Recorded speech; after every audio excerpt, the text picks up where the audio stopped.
GR મુજબ ભરતી કરો, કટ ઓફ નીચું કરો, જીઆર મુજબ ભરતી કરો, કટ ઓફ નીચું કરો, જીઆર મુજબ ભરતી કરો.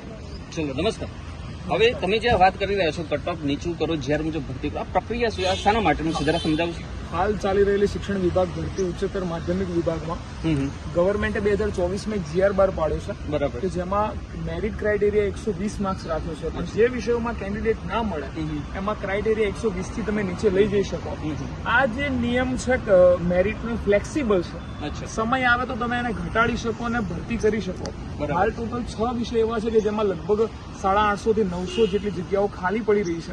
તો મારી માનનીય રાજ્ય સરકાર શિક્ષણ વિભાગ પાસે એક જ અરજ છે કે આપ શ્રી મેરિટ કટ ઓફ ઘટાડો અને 801 જગ્યામાં ભરતી કરો, જેથી બાળકોનું ભાવિ ન બગડે અને અમારા જેવા ઉમેદવારોને રોજગારી મળે, જેનો ઉલ્લેખ જીઆરમાં 12.2 મુદ્દામાં આવી ગયો છે અને શિક્ષણ વિભાગ દ્વારા જ નક્કી કરેલું છે. બરાબર છે. મતલબ કે તમારી માંગણી યોગ્ય લાગે છે. હવે મારે એ પૂછવાનું કે આ તમે કેટલા સમયથી આ માંગણી કરી રહ્યા છો?